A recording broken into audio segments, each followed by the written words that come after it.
Assalamu alaikum wa rahmatullahi wa barakatuhu.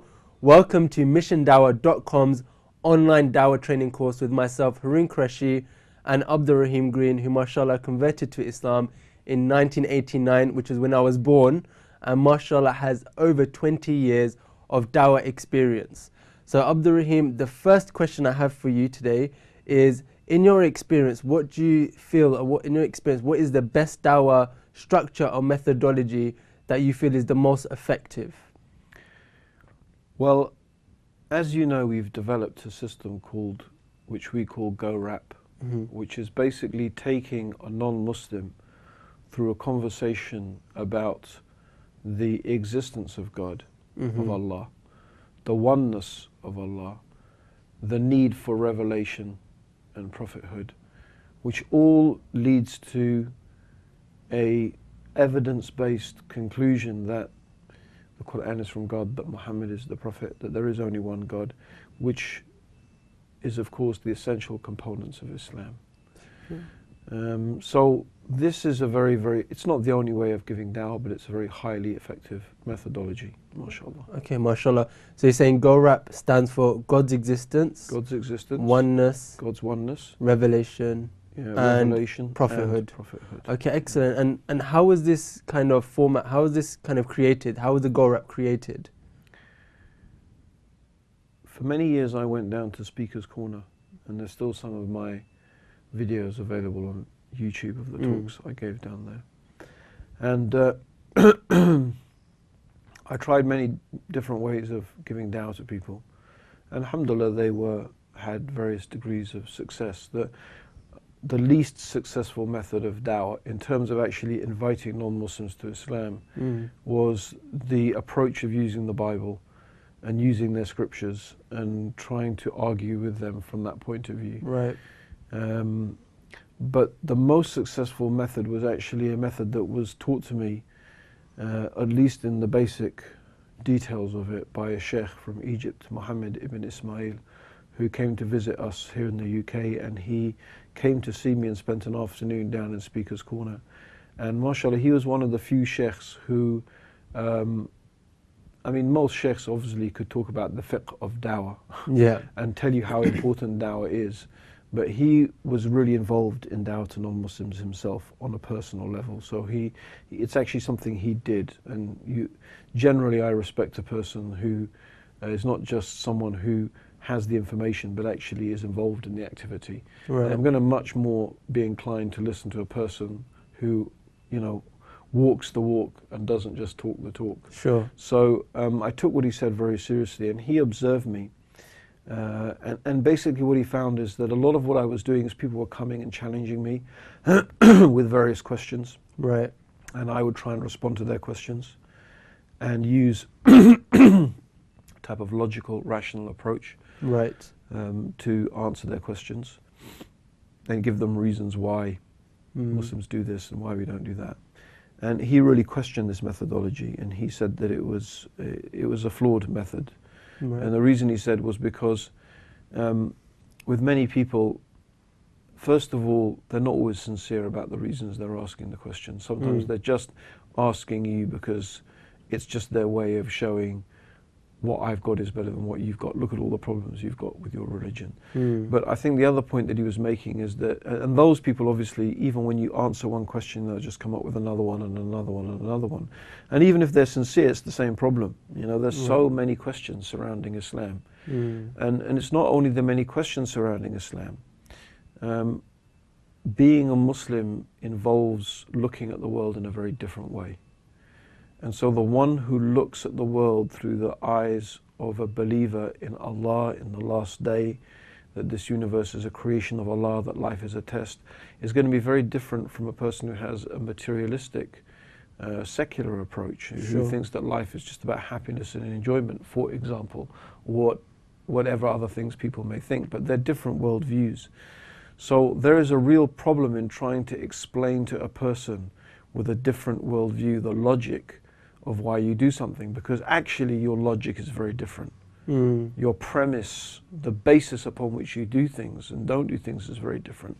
So the Sheikh was making the point Why don't you first explain the premise? Why don't you show that, look, there is a God? And why don't you show that God is one? And why don't you explain to them that the Quran is from God and that Muhammad is the Prophet? Because if they accept those foundations, then they'll accept everything that comes with it. Sure, sure. If they don't accept those foundations, what's the benefit of persuading them that pig is bad for you and alcohol is damaging and that interest-based economy is not the best way to go? Sure, sure. Because even if they accept not to eat pig and they accept not to drink alcohol and they accept not to have an interest-based economy or whatever it may be, and they don't accept the oneness of Allah, the prophethood of Muhammad sallallahu alaihi wasallam, at the end of the day, when they meet Allah, all of that stuff is not going to benefit them. The only thing that is going to benefit them is their believing and accepting and declaring that there is nothing worthy of worship except Allah and that Muhammad is his messenger. So that's what led me to develop what is called a version of the GoRAP approach. Right. I basically realized through my years and years of Dawah experiences that there is a finite number of questions and a finite number of issues that people had with Islam. And so I began to realize that if you could have a conversation with most people that dealt with those issues and those problems, and some of them, the person themselves may not have it, but you'd be surprised how many people are familiar with it, right? So for example, not everybody may have a problem with the idea of the existence of God, but they may be very familiar with some of the arguments against the existence of God. So if in your conversation you can dispel or contradict some of those counter arguments, then it's psychologically very powerful to the person you're having that conversation with. And that's why we've tried to build into the GoRAP, which may seem to some people a little bit complicated, but it's based upon years of experience and the understanding that there is a narrative out there amongst the public, an atheist narrative, that has to be countered. Yeah. And the GoRAP makes an attempt to counter some of that narrative as well. So these are part of the reasons why, mashallah, the GoRAP method is an effective way of giving dawah. Alhamdulillah. So basically you're saying that, because I've seen it myself, that a lot of du'a, they sit down and for hours they start getting into discussions trying to answer these uncomfortable questions. And you're basically saying because of the kind of non-Muslims' way of thinking or the way they see Islam is very different to the way a Muslim would see it. So they won't be able to kind of meet in the middle. So for example, you could kind of say it's like the non-Muslim has glasses on which are just black and white, where the Muslim has coloured glasses on, so they see blue, green, yellow. So you're arguing with somebody saying that this is green, this is blue. So the GoRAP method is kind of like taking their glasses off and putting yours on them. Absolutely. Is that how it is? Yeah. That's a very good way of describing it. Sure. Yeah. So in regards to this aspect of, if somebody does come to you, Abdurraheem, and says, I ask an uncomfortable question, like for example, well, why do women, cover up? Why do they need to wear niqab? Isn't that oppressive? How would you link that kind of question to the GoRAP? There's two ways of doing it. One way is to give them a brief answer, to give them some sort of rationalization, and then to say to them, but that's not what's the really important issue. The really important issue is there a God? Is God one? And go through the essential components of GoRAP.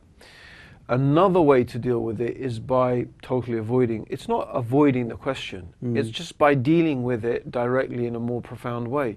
Sure. And it's by saying, look, that's a really good question. And I'm glad you asked me the question. And it's great we're having a conversation. What's your name, by the way? Yeah, exactly. So the point is that you make that connection with people. You smile. Yeah. Almost automatically, the person will smile back. They'll feel this is about state change. It's about putting the person in a more comfortable zone, so they're going to be. These are basic skills that anyone who's worked in a shop should have, right? For example, when you're talking to a person about Islam, Islam has more rights that you should make a person feel as comfortable as possible. That's within what is halal for us to do. And so relax the person, because you want them to be able to accept what you're saying. Yeah, and you can say to them, well, that's a really good question. But in order to answer that question, we need to understand the fundamentals, the basics of Islam. Sure. And then you could say, for example, to them, do you have a few minutes? Sure. Now, the reason why you say, do you have a few minutes, is, well, first of all, they might genuinely be busy. It's just polite to say that. The second thing is that if they say yes, first of all, that you've got a confirmation they're going to spend a bit of time with you. That's nice. And the second thing is, it's good to get affirmation. You want to hear them say yes a lot. You want them to be agreeing with you. So just getting that yes from them is a good way, to build up that relationship, that positive dynamic between you and the person you're talking to. A lot of dawah is just about good people skills. Sure. I mean, we can talk about GoRAP, we can say, you should say this, you should say that. But, a person who smiles and is loving and is talking about the moon is made of cheese might actually probably more likely to persuade a person than someone who gives a sort of cold, logical sort of, talking like this and that. So, no one should make GoRAP a sort of monologue, right, that sounds like some out of a philosophy book, because a lot of it is about people skills. I think up to 70% of communication is non-verbal, right? How your face looks, how you express yourself, how you move, the tone of your voice. They're not actually the actual words that you're saying is a small percentage. So smiling, being friendly, being nice, being empathetic, listening to the person, giving the person the time to express themselves is very important. But the nice thing about GoRAP is that you have a plan for your conversation. Yeah, definitely. You have a plan. You say, I know I want to go here, and then I want to go there. Okay, it may take me an hour. It may take me a week. It may take me 20 years to go through this conversation with a person. But I know I need to take them step by step through this. But it doesn't mean you don't give them the time to express themselves. Sure. And even better, sometimes you can actually get them to articulate the GoRAP. Right. Because maybe they believe this stuff themselves. You just need to give them the opportunity to express it. So what I'm trying to say is that GoRAP is a great sort of structure, right? But the people skills are very important. They should be genuine, and it comes from a genuine empathy and a genuine caring for that person. So that handshake, that smile, that right body language is very, very important. And so the point is that you acknowledge that's a good question. I do want to deal with your question, but what you're really saying to them is, I want to deal with your question, but in order to deal with this question, you need to understand something about the way I look at the world. Yeah. The way Islam tells us to look at the world. Because if you don't understand that, everything's irrelevant. Sometimes I say to people, look, I say, what do I care what some guy in the desert 1,400 years ago, he said? I don't care. Some guy in the desert, who cares? Right? Who cares? I care because I believe this man, sallallahu alaihi wasallam, Muhammad, was a prophet of God. He was receiving revelation from the creator of the heavens and the earth. That's the only reason I care. Yeah. Otherwise, why would I pray? Why would I fast? Why would I give up all the things not all the things, but I mean, give up the things I used to think I used to enjoy in my life. Sure. The point being is that why do all of this stuff? I do it because I believe something, right? Very profound and very, very important. So if you don't understand why I believe that, what's the point in us having? It's not really worthwhile us having the conversation. That's what's behind this GoRAP approach. Right, I see. And you need to lead the person. You need to lead the person or the people you're giving dawah to in that direction. Right, okay. So for example, if somebody doesn't come to you with an uncomfortable question, what are some of the ways that you can actually start a conversation from nothing? Even just say you just met somebody you didn't know, how can you actually lead a conversation into a dawah conversation? If I was going to break this down into stages, I'd say number one, you have to have the desire. You need to constantly remind yourself of the importance of dawah. So creating that desire, that passion, and that enthusiasm within yourself and maintaining it is very important. Like anything else, if you want to be a good football player, hang around with good football players. If you want to be a good da'i, hang around with people who give dawah. If you want to make dawah a part of your life, be with the people who make it a part of their life. And everyone, every Muslim needs to be a da'i on some level. It's part of our deen. It's part of our means of salvation. So number one, you need to have that enthusiasm. You need to have that mentality. I want to give dawah. To give you an example, I mean, I still feel bad if I sit next to someone for 10 minutes and I didn't find a way to give them some dawah. I make istighfar. I say, Allah, please, forgive me. I feel really bad. And I think that shouldn't be unique to me. I think every Muslim should feel bad that they've been with someone, they could have conveyed to them the message of Islam and they didn't. We let ourselves down, we let Allah's deen down. We in a sense betrayed the mission of the Prophet sallallahu alaihi wasallam, because the Prophet was ready to be stoned and beaten and killed and all those things for the sake of passing the message on, and yet we live in a safe environment. And what is it? We just don't have the guts to just start up a conversation. So I think we have to have that feeling, right? That's the first thing, The second thing, right, is make dua. If you have that feeling, ask Allah, Allah, please find a way for me. Ya Rabbi, you don't need me to invite people to Islam. You can guide this person to Islam like that, in an instant. There are people who became Muslim and no Muslim ever talked to them. They read a book, they did this, they became Muslim. Allah, you need to make dua. Allah, please help me to give dawah to this person, to invite this person to Islam in the best way. Find me a way in this conversation.